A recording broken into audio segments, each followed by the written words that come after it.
నిన్న ఇయ్యాల బయటపడ్డది ఏంటంటే మన హాస్టల్ ఉంటాయి కదా, మన బిడ్డలు చదువుకునే హాస్టల్, ఆ సర్కార్ హాస్టల్లో మంచాలు ఉంటాయిగా, ఆ మంచాలు ఎంత అంటే 12,500 రూపాయలకు ఒక మంచం దొరుకుతుంది. 12,500 రూపాయలకు ఒక మంచం దొరుకుతుంటే రేవంత్ రెడ్డి ఏం చేసిండు ఎరికేనా, ఈ రెడ్లందరిని పిలుచుకొని అరే ఇంట్లో మీరు కమిషన్లు తినాలని చెప్పి 12,500 మంచాన్ని 33,000 రూపాయలకు కొనుక్కొచ్చిండు వాళ్ళ దగ్గర. 33,000 రూపాయలకు.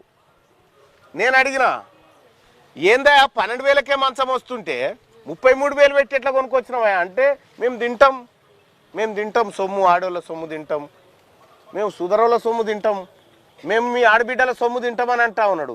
ఎట్లా తింటారా అని కోర్టులో కేసేస్తే ఇప్పుడు కోర్టులో ఆగింది. లేకపోతే అమ్మ మీరు ఒక పని, మీరు బీడీలు చేస్తారుగా, బీడీలు చేస్తారు, 1000 రూపాయల బీడీకి ఎంత ఇస్తారమ్మా? 260 ఇస్తారు. నువ్వు ఇప్పుడు నాకు ఇచ్చినావు, నేను మధ్యవర్తిని, నేను కంపెనీ ఆయనకు ఇవ్వాలి, నీ దగ్గర 250 కొనుక్కపోయి నేను 1000 రూపాయలకు అమ్ముకున్నాను అనుకో ఆయనకు, నాకు ఎంత లాభం?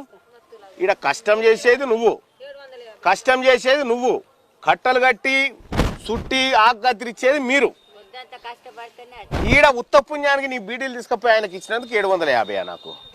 ఇగో ఈ మంచాలు కూడా 12,500లకు తయారవుతున్న మంచాన్ని తీసుకుపోయి ప్రభుత్వంకి ఇచ్చినందుకు, గాడు ఉన్నాయి తెచ్చుకోపో అన్నందుకు 100 కోట్ల రూపాయలు జానారెడ్డి కొడుకు ఎత్తుకపోతామని చూస్తుండు. 100 కోట్ల రూపాయలు ఎవరి సొమ్మమ్మా? ఇది మన సొమ్మే కదా, ఎవరు పెడుతున్నాడు?